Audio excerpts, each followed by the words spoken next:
สำหรับคลิปนี้เนาะครูวันจะมาแนะนำแนวทางการแก้บทเลขหรือว่าการแก้บทโจทย์ของพวกบทเจ๋งจบสั้นวิชาฟิสิกส์ชั้นม .4 เด้อทุกคนแต่ว่าคลิปนี้เนาะจะเป็นซก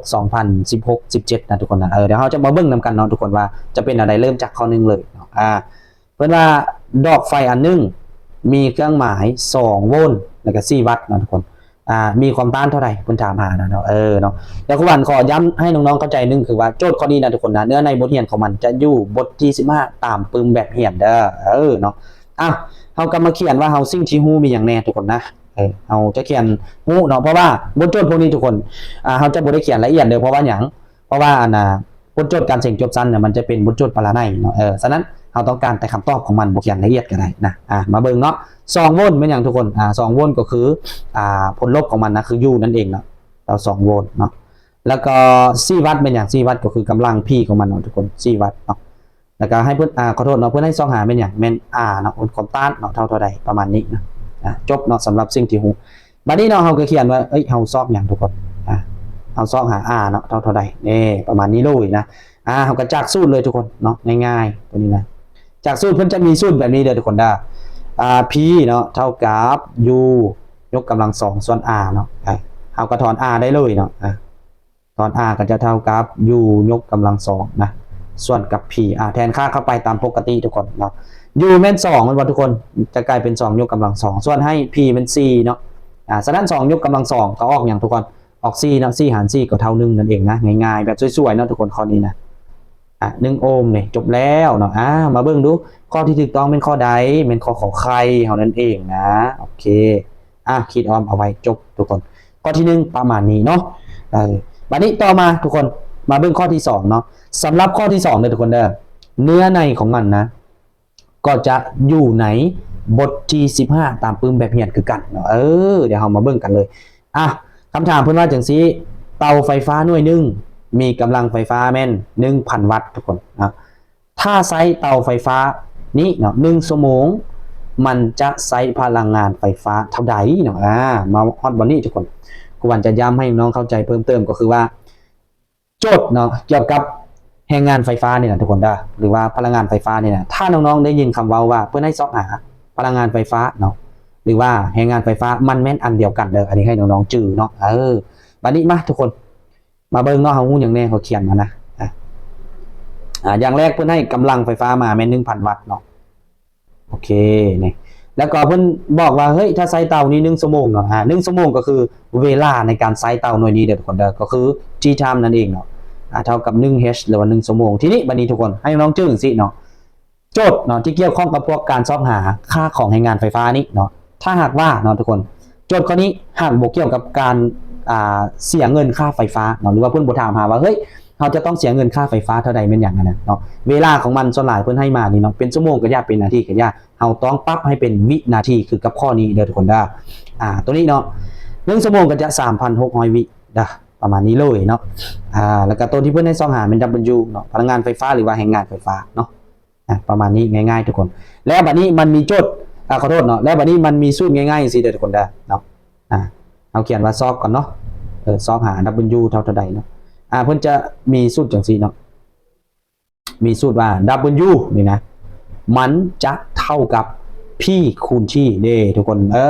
เนาะแรงงานไฟฟ้าเท่ากับกำลังคูณให้เวลานั่นเองทีนี้ทำกับแทนค่าเข้าไปปกติเนาะตัวนี้ก็จะเป็น 1,000 วัตต์เห็นป่ะคูณกับอย่างคูณกับ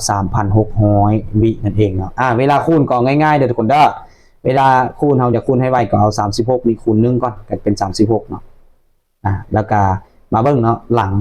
ลังนึงนี่มี0 3โต้หลัง36มี0 2โต้ก็เอามาเขียนเติมใส่ทางท้ายมาเลยจบเนาะเติม0อีก5โต้ว่าง่ายๆเนาะสรุปเนาะทุกคนตอนนี้นะค่าของแรงงานไฟฟ้าของเราหรือว่าพลังงานไฟฟ้าของเราในข้อนี้เนาะมันจะออกอยู่เท่าใด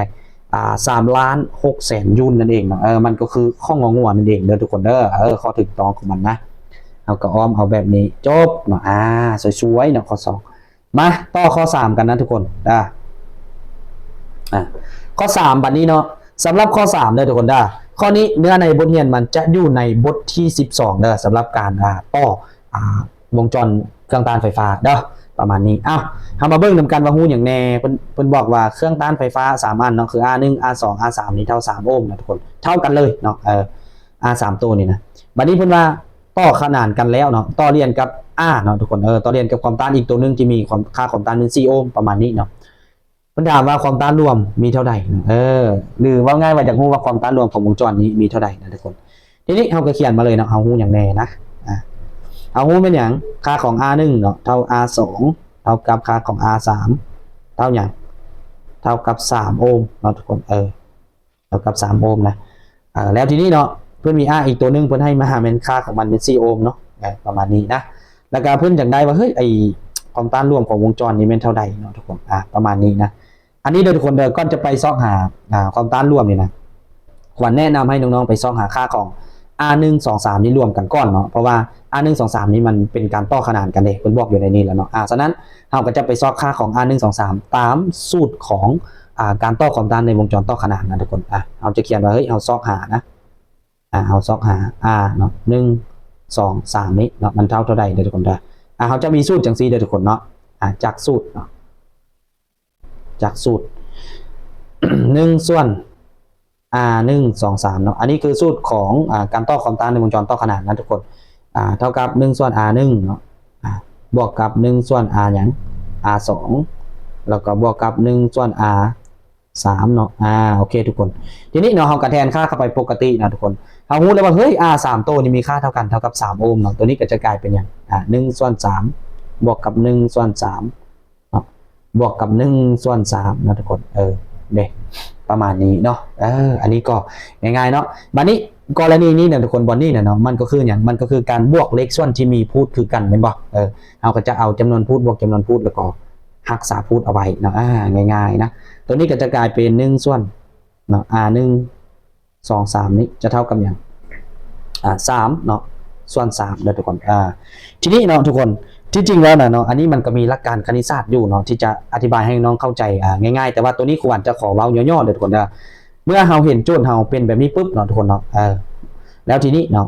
ฮอตบอลนี่นะทุกคนถ้าหากว่าน้องๆเนาะอยากถอนเอาสัญลักษณ์ตัวใดก็ได้อยู่ตำแหน่งนี้ได้ให้น้องชื่อเลยให้เอาตัว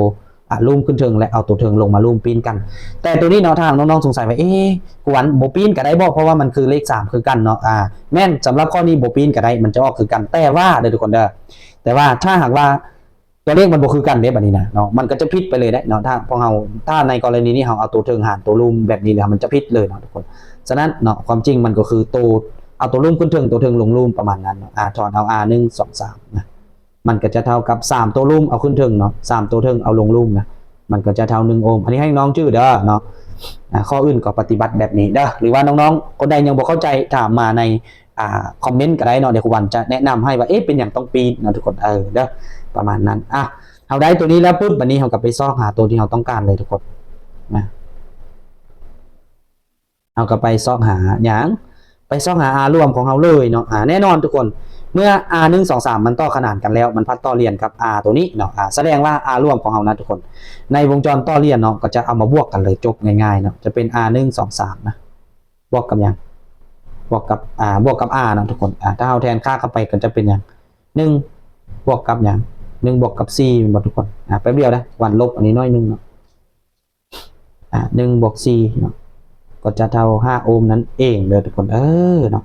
ประมาณนี้เลยเบิ่งดูว่าข้อใดถูกต้องบัดนี้นะสรุปคือข้ององัวนะทุกคนคิดออมเอาไว้นะโอเคมาข้อ3ก็จะประมาณนี้ทุกคนบัดนี้เราจะไปต่อข้อ4กันเด้อทุกคนแต่ก่อนเนาะที่เราจะไปวิเคราะห์ข้อ4นี่นะเนาะครูวันจะมาย้ำให้กับน้องๆก่อนก็คือสำหรับเนื้อในหรือว่าสูตรจะเอามาแก้เนาะโจทย์ข้อนี้เด้อทุกคนมันจะอยู่ในบทที่13ตามปึ้มแบบนี้อันนี้ให้น้องๆจื้อเนาะวันนี้เรามาเบิ่งกันเพื่อนว่าสายไฟฟ้า2สายเฮ็ดโดยธาตุชนิดเดียวกันอันนี้ให้น้องจื้อเด้อว่า2สายนี้เฮ็ดโดยธาตุชนิดเดียวกันนะเนาะแล้วเนาะวันนี้เพื่อนว่าสายที่1มีเนื้อที่หน้าตัดเท่าครึ่งนึงของสายที่2แต่เนาะแต่มีลวงยาวนี่ลื่น2เทื่อว่าง่ายเด้อทุกคนเนาะสำหรับลวงยาวของสายที่1นี่นะลื่นสายที่2นี่2เทื่อความยาวของมันประมาณนั้นแล้วก็ข้อใดเป็นถามว่าแม่นการพัวพันระหว่างเนาะความต้านไฟฟ้าทั้ง2สายนี้ประมาณนี้เนาะทุกคนอันนี้ง่ายๆเนาะทุกคนเดี๋ยวคุณวันจะมาชี้แจงคำเว้าบนนี้ก่อนว่าเฮ้ยเนื้อที่หน้าตัดของสายที่1มันเท่าครึ่งนึงของสายที่2เนาะว่าง่ายจังซี่เด้อทุกคนสำหรับเนื้อที่หน้าตัดเพิ่นจะหมายเป็น A เนาะถ้าเป็นสายที่1ก็เป็น A1 แม่นบ่ว่าง่ายว่าตอนนี้นี่เนาะA1 นี่นะมันจะเท่ากับ A2 นี่หาร2หรือว่าง่ายๆว่าเฮ้ยอันนี้มันคืออย่างหน้าที่หน้าตัดของสายที่1แม่น เท่าครึ่งหนึงของสายที่2เนาะหรือถ้าน้องบ่อยากเขียนอันนี้มันง่ายเด้อขอโทษมันยากเนาะทุกคนน้องๆก็เขียนสัญลักษณ์แบบนี้เลยว่าเฮ้ย A2 นี่นะเท่ากับ2เนี่ย 2A1 แบบนี้เลยเนาะสวยๆแบบนี้เพราะอย่างเพราะว่าเอาย้าย2ตัวนี้ข้ามฟากจังหันก็มาเป็นคูณเลยทุกคนเด้ก็จะได้แนวนี้เนาะหมายถึงสิเลยนะเดี๋ยวเฮามาเขียนซึ่งชูนำกันเนาะเนาะหยังคือควรเว้าเมื่อกี้เนี่ยว่าเฮ้ยไอ้ A2 นี่นะมันจะเท่า 2A1 เนาะ 2A1 นะแล้วก็ลวงยาวของสายที่1นี่พัดเท่า2เทื่อของสายที่2เนาะตัวนี้ลวงยาวมันจะหมายเป็น L เด้อทุกคนเด้อถ้าเป็นเส้นที่1ก็คือ L1 เนาะจะเท่า 2L2 ประมาณนี้เนาะแล้วก็สำหรับตัวที่เพื่อนอยากให้ซองหาว่าข้อใดเป็นการพัวพันระหว่างความต้านของสายไฟฟ้าทั้ง2นะทุกคนอันนี้เพื่อนอยากรู้ว่าเฮ้ยไอความต้านของสายที่1นี่เท่าจักเทื่อของสายที่2หรือว่าความต้านของสายที่2เท่าจักเทื่อของสายที่1เด้อทุกคนง่ายๆเนาะบัดนี้เด้อทุกคนเพื่อนจะมีสูตรจังซี่เนาะควรจะเขียนว่าจักสูตรก่อนละกันนะจากสูตรเพื่อนมีสูตรเดียวเลยแหละทุกคนเนาะบทนี้นะก็คือว่า R นี่เนาะเท่ากับโรเนาะโรนี่แม่นความต้านไฟฟ้าจำเพาะเด้อทุกคนเด้อคูณให้กับ L เนาะส่วนให้กับ A นะที่หน้าตัดนั่นเองเนาะเมื่ออันนี้คือสูตรรวมของมันให้น้องๆจื้อเนาะบัดนี้ทุกคนเราจะเห็นว่าโจทย์ข้อนี้มันมี2ข้อมูลแม่นบ่มีของสายที่1และก็สายที่2ฉะนั้นเราก็เอาสูตรตัวนี้นะทุกคนมาเขียนออกมาเป็น2สมผลให้กับสายที่1และก็สายที่2นั่นเองเนาะเราจะสามารถเขียนตัวนี้ออกมาได้เด้อทุกคนเด้อสำหรับสายที่1ก็จะเป็น R1 เนาะเท่ากับโรเนาะ L ก็จะเป็น L1 นะทุกคนแล้วก็ส่วนให้กับอย่างส่วนให้กับ A1 เนาะอันนี้เป็นสมผลที่1นะสำหรับสายที่2ก็จะเป็น R2 เนาะเท่ากับโรนะคูณให้กับ L2 เนาะส่วนให้กับ A ก็จะเป็น A2 นะทุกคนตัวนี้เนาะเอาเข้ามาเป็นสมผลที่2บัดนี้นะทุกคนนะให้น้องเอาเนาะสมผล1นี่นะสมผล1เนาะสมผล1หารให้กับสมผล2นะทุกคนหรือว่าเอาสมผล2หารให้กับสมผล1ก็ได้เนาะข้อนี้บ่เป็นหยังทุกคนนะทีนี้ครูวันจะเอาสมผล1หารสมผล2เนาะการหารนี้ฟากต่อฟากนะทุกคนนะเราก็จะได้จังซี่เนาะว่าเป็น R1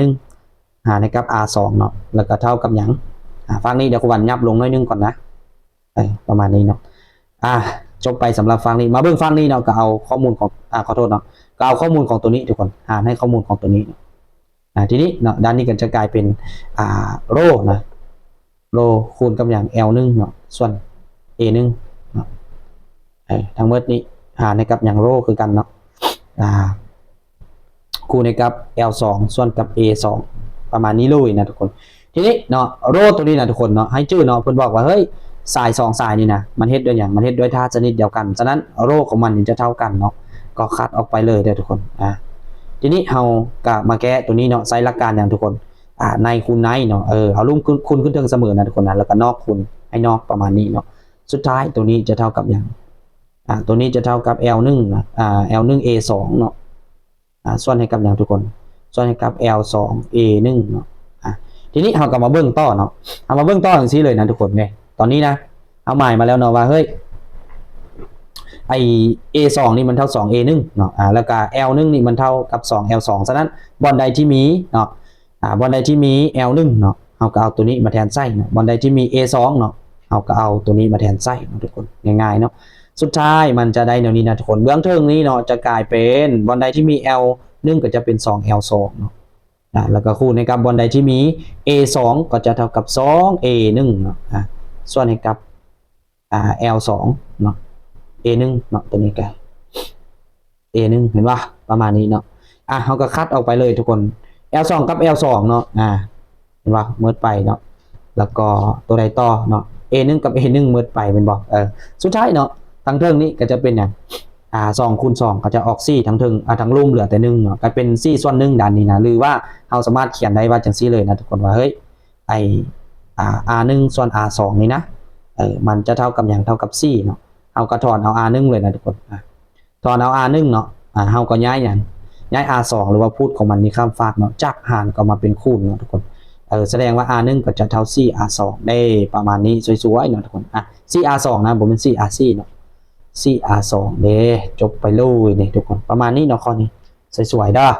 เรามาเบิ่งเนาะทุกคนว่าข้อใดถูกต้องเนาะR1 เท่ากับ 4R2 แม่นบ่นั่นก็คือข้อกอไก่นั่นเองเลยทุกคนก็คิดออมไว้แบบนี้นะ